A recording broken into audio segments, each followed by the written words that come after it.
नमस्कार आमी महुआ दासगुप्त आबार एसे गेছি আপনাদের সামনে সময় আপডেটসের চ্যানেলে আপনাদের কিছু গল্প শোনাতে কিছু কথকতা এবং আজকে আমি যাকে নিয়ে কথা বলবো তিনি গিরীন্দ্রমোহিনী দাসী 19-20 শতকের এক বলিষ্ঠ মহিলা কবি। আসলে গিরীন্দ্রমোহিনী যে সময় লিখছেন সেই সময় মেয়েদের পক্ষে লেখাটা তো অত সহজ কাজ ছিল না এবং যে মেয়েরাই লিখছেন তাদের অনেকটাই লড়াই করতে হচ্ছে সমাজের সঙ্গে এবং চারপাশের প্রতিকূল পরিবেশের সঙ্গে। গিরীন্দ্রমোহিনীর ক্ষেত্রে যেটা হয়েছিল যে তার বাবা এবং স্বামী ভীষণভাবে উৎসাহ দিচ্ছিলেন লেখায় এবং আগের দিন আপনাদের বলেছি যে রবীন্দ্রনাথের মেয়ে মাধুরীলতা লেখক হতে চেয়েছিলেন কিন্তু লেখক হতে পারেননি। সেই দিক থেকে গিরীন্দ্রমোহিনীকে আমরা ভাগ্যবতী বলবো, তার কারণ তার বাবা এবং স্বামী দুজনেই বিদ্যোৎসাহী এবং দুজনেই বলছেন যে তুমি লেখো, তুমি পারবে। গিরীন্দ্রমোহিনীর স্বামী তাকে অরুদত্ত তরুদত্তের কথা বলছেন, গল্প বলছেন। অরুদত্ত তরুদত্ত যেখানে বিদেশের মাটিতে নিজেদের কাব্য প্রতিভা, নিজেদের বহুভাষাবিদ সত্তা তার একটা প্রকাশ ঘটিয়েছিলেন, সেই জায়গায় দাঁড়িয়ে গিরীন্দ্রমোহিনী কেন পারবেন না। এবং গিরীন্দ্রমোহিনী অত্যন্ত সুন্দর লেখা শুরু করেছিলেন এবং সবথেকে যেটা বৈশিষ্ট্য তার লেখায় যে তার ভাষার নিজস্বতা ছিল। আমরা যে কোনো লেখক যখন লিখি, যে কেউ যখন একটা সামান্য লেখা আমাদের মনের মধ্যে জন্ম নেয় এবং সেটাকে আমরা প্রকাশ করি, তখন একটা স্বপ্ন মনে মনে বুনতে থাকি, মনটা নকশি কাঁথা হয়ে যায়। আর সেই স্বপ্ন বুনতে বুনতে আমরা ভাবি যে আমার লেখা একা আমি নই, আরও অনেকে পড়বেন এবং তার জন্য একটাই উপায় পত্রিকায় প্রকাশ। তো সেই পত্রিকায় প্রকাশ করার একটা ইচ্ছে কিন্তু গিরীন্দ্রমোহিনীরও ছিল। গিরীন্দ্রমোহিনী প্রথম দিকে যে পত্রিকায় লেখা পাঠাচ্ছেন, ভারতী পত্রিকা, ঠাকুরবাড়ির তরফে সেই পত্রিকা প্রকাশিত হতো এবং সেই পত্রিকায় লেখা পাঠাতে পাঠাতে পত্রিকার সম্পাদকরা চিঠি দিতেন লেখককে।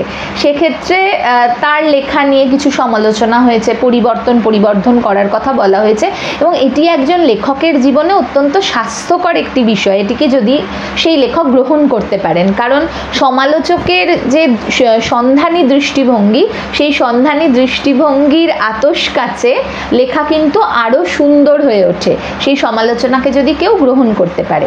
তো গিরীন্দ্রমোহিনী অবশ্যই সেই সমালোচনা গ্রহণ করতে পেরেছিলেন এবং নব আঙ্গিকে তার লেখাকে সাজিয়ে তুলছিলেন, যেমনটা নিজের মনকে সাজিয়ে তুলছিলেন তিনি।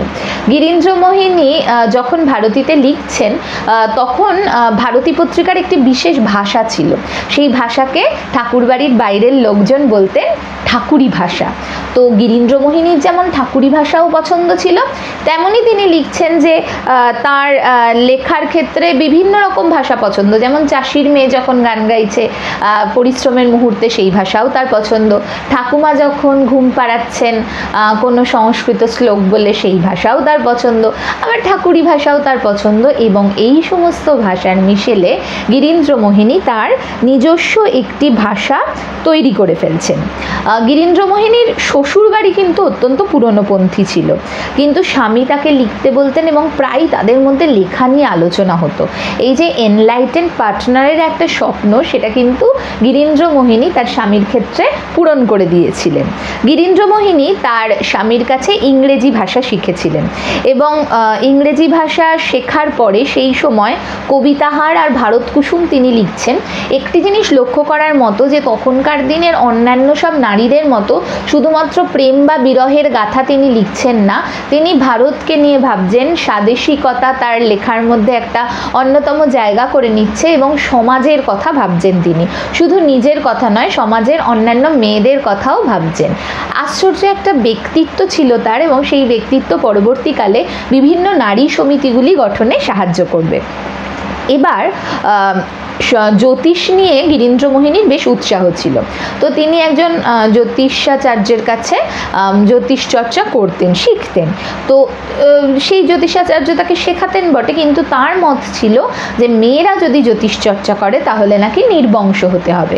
পরবর্তীকালে গিরীন্দ্রমোহিনী বলেছেন যে তিনি নাকি সেই জ্যোতিষাচার্যর কাছ থেকে বই কেড়ে নিয়ে পড়তেন এবং বলছেন পরে অত্যন্ত সমবেদনা জানিয়েই বলছেন যে উনি এমন কথা বলতেন কিন্তু বহুপুত্রক হওয়া সত্ত্বেও পরবর্তীকালে তার একটি ছেলেও জীবিত ছিল না। তো তার ফলে এই যে ভবিষ্যৎবাণী করে ফেলা এবং নিজের ক্ষেত্রে সেটা না খাটা এবং মেয়েদের সেই জ্যোতিষ চর্চা থেকে দূরে রাখার প্রবণতা, এটাকে তিনি মানতে পারেননি এবং সরবে তার প্রতিবাদ করেছেন। সখী সমিতি এবং মহিলা সমাজ সেই সময় গড়ে উঠছে, সেটা ভীষণ স্বাস্থ্যকর এবং ভীষণ জরুরি ছিল। তার কারণ কিছু মেয়ে তো তখন লিখতে শুরু করেছেন, তাদের একটি বন্ধনের মধ্যে আনার প্রয়োজনীয়তা অনেক মহিলা লেখক অনুভব করছেন, বিশেষ করে স্বর্ণকুমারী দেবী, রবীন্দ্রনাথের দিদি স্বর্ণকুমারী দেবী। তিনি সখী সমিতির প্রতিষ্ঠাতা, মহিলা সমিতির সঙ্গেও তিনি যুক্ত। তিনি এমন এমন অভিনব কার্যকলাপ করছেন যে কার্যকলাপগুলি তখনকার দিনের মেয়েরা ভাবতেও পারতেন না। এবং বেথুন কলেজের অনুষ্ঠানে প্রথম রবীন্দ্রনাথ লিখে দিলেন মায়ার খেলা। সেই মায়ার খেলা অভিনয় হচ্ছে, আর মেয়েরা গ্যালারিতে বসে পুরুষদের মতো করে সেই থিয়েটার দেখছেন। সে যে কি আনন্দ, সে কি অভিনব অভিজ্ঞতা, এবং যে কোনো রকম পুরুষের সঙ্গ ছাড়া, তাদের সাহচর্য, তাদের কর্তৃত্ব ছাড়া এগিয়ে যাওয়ার যে মজা, সেই মজাটা তখনকার দিনের মহিলা লেখকরা পেতে শুরু করেছেন ঘরের বাইরে, অন্দরমহলের বাইরে, বাহির মহলে। গিরীন্দ্র মোহিনীও সেই বাহির মহলের অংশ হয়ে উঠছেন। প্রথমে তো ভারতী পত্রিকার সম্পাদককে তিনি চিনতেন না, কিন্তু পরবর্তীকালে এই সমস্ত সমিতি করার সুবাদে স্বর্ণকুমারী দেবীর সঙ্গে তার আলাপ হয়। সেই আলাপ ধীরে ধীরে হৃদ্যতায় পরিণত হয়, এবং তখনকার দিনে একটা খুব মজার মিষ্টি জিনিস ছিল সই পাতানো, তো বন্ধুত্ব তৈরি করা। আজকালকার দিনে ফ্রেন্ডশিপ ডে বা বন্ধু তৈরি, এরকম অনেক কিছু বলে সম্বোধন করা হয় বন্ধুদের, তো তখনকার দিনে সই পাতানো হতো, এবং গঙ্গা জল, গোলাপ, জুই, টগর ইত্যাদি এই সমস্ত নামে তাদের ডাকা হতো। তো স্বর্ণকুমারী দেবী এবং গিরীন্দ্র মোহিনী দুজনে মিলে সই পাতিয়েছিলেন, এবং দুজনে দুজনের নাম দিয়েছিলেন মিলন। ঘন্টার পর ঘন্টা তাদের গল্প করে কেটে যেত। তখন গিরীন্দ্র মোহিনী স্বামীকে হারিয়েছেন এবং একটা একাকিত্ব তো রয়েছে, কিন্তু বন্ধুরা সেই সইরা সেই একাকিত্ব দূর করে দিয়েছেন। তো এমনও হয়েছে যে জোড়াসাঁকোর ঠাকুরবাড়িতে সাহিত্য নিয়ে আড্ডা জমেছে দুই সখীর। অঝোরে বৃষ্টি পড়ছে বাইরে, এবং বাড়ি ফিরতে ইচ্ছা করছে না। স্বর্ণকুমারীর খাটে বসে তার বিছানায় হেলান দিয়ে দুই সখীতে প্রাণের কথা বলছেন, সাহিত্যের আলোচনা করছেন। বাড়ি গিয়েই দুজনে দুজনকে চিঠি লিখছেন, এবং কবিতায় দুজনে দুজনকে সম্বোধন করে চিঠি লিখছেন।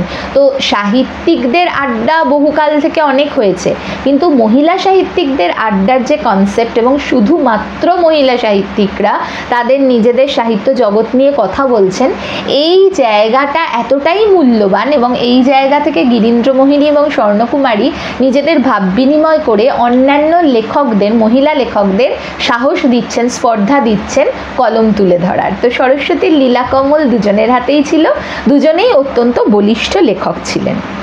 তো এই যে বন্ধুত্বের সূচনা এবং তাদের পত্র বিনিময়, এই লেখা চিঠিগুলি পরবর্তীকালে প্রকাশিত হয় জনৈক হিন্দু মহিলার পত্রাবলী নামে। আর প্রথমে গিরীন্দ্র মোহিনী কিন্তু জনৈক হিন্দু মহিলা প্রণীত বলে তার লেখাটা প্রকাশিত হয়েছিল, এ কথা সকলেই আমরা জানি। এবং গিরীন্দ্র মোহিনীর লেখা শুধু সমালোচিত হয়েছিল এমন নয়, তার লেখার কিন্তু অত্যন্ত প্রশংসা হয়েছিল। আমি গিরীন্দ্র মোহিনী দেবীর লেখক সত্তা নিয়ে যেমন কথা বললাম, লেখক সত্তার কথা আমরা অনেকেই জানি, সেরকমই তার যে বলিষ্ঠ একটা সংগঠন গড়ে তোলার যে নেতৃস্থানীয় রূপ, সেই জায়গাটা নিয়েও আমি কথা বলতে চাইছি। আমি আমার আলোচনার ফোকাসে গিরীন্দ্র মোহিনীর সেই ব্যক্তিত্বকে আনতে চাইছি, যেখানে একের পর এক অনুষ্ঠান সংগঠন করার শক্তি তার ছিল।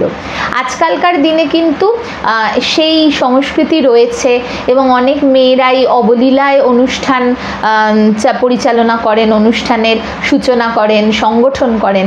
তো সেই সময় ব্যাপারগুলো খুব নতুন ছিল, তো বলতে বেশ মজা লাগছে যে সেই সময় পথিকৃৎ কারা ছিলেন এই সমস্ত কাজে। স্বর্ণকুমারী দেবী আর গিরীন্দ্র মোহিনীর বন্ধুত্বের কথা আমরা যেমন স্মরণ করব, সেরকমই গিরীন্দ্র মোহিনী এবং তার স্বামীর গল্পও আমি করলাম আপনাদের কাছে, যে তাদের এই যে কম্প্যানিয়নশিপ এবং গিরীন্দ্র মোহিনীর যে বন্ধুর সঙ্গে সম্পর্ক, স্বামীর সঙ্গে সম্পর্ক, এবং বাবার উৎসাহী হয়ে এগিয়ে যাওয়া, সর্বোপরি নিজেকে এগিয়ে নিয়ে যাওয়া। কারণ একজন মানুষ নিজেকে যতক্ষণ না এগিয়ে নিয়ে যাচ্ছেন ততক্ষণ তো তার কোনো প্রতিভাই বিকশিত হবে না। তো নিজেকে অ্যাপ্রিসিয়েট করার যে ক্ষমতাটা, সেটাও কিন্তু গিরীন্দ্র মোহিনীর ছিল। এবং গিরীন্দ্র মোহিনীর লেখাগুলির মধ্যে কবিতার হার, ভারত কুসুম, আভাস, অর্ঘ্য, স্বামীর প্রেম ইত্যাদি লেখা তাকে আজও জনমানসে বিখ্যাত করে রেখেছে। গিরীন্দ্র মোহিনী খুব ভালো ছবিও আঁকতেন, শুধু লিখতেন না, না, ছবিও আঁকতেন এবং তার ছবির প্রদর্শনীও হয়েছিল। আর তিনি মেয়েদের নিয়ে অনেক রকমের কাজ করেছেন, মেয়েদের বিদ্যা শিক্ষা, বিধবা যারা ছিলেন সেই সময় এবং তাদের যে কষ্ট, তাদের যে যন্ত্রণা, তাকে অনুভব করে তাদেরকে নিয়ে এগিয়ে চলার যে প্রবণতা তার মধ্যেও ছিল। তো তখনকার দিনের মহিলা লেখকদের সখ্য নিয়েই একটা আলাদা আলোচনা হয়ে যেতে পারে। তো আজকে সময় কম, আমি গিরীন্দ্রমোহিনীর কথা বলেই আমার আলোচনা শেষ করলাম। আর আমি তো জানি আপনারা আমার বলা শুনছেন সময় আপডেটসের চ্যানেলে এবং সময় আপডেটসের পাতায় চোখ রাখছেন। তাহলে আর কি, আবার ফিরে আসবো পরের দিন অন্য কোনো লেখক, মহিলা লেখকের জীবনের গল্প নিয়ে। ততক্ষণ চোখ রাখুন সময় আপডেটসের পাতা এবং চ্যানেলে, সাবস্ক্রাইব করুন, লাইক করুন, আর ভালো লাগলে শেয়ার করুন। মহুয়ার কথা ভালো লাগছে কিনা কমেন্ট বক্সে লিখে জানান। আমি আবার আসবো নতুন কোনো গল্প, নতুন কোনো অধ্যায় নিয়ে। ভালো থাকবেন, নমস্কার।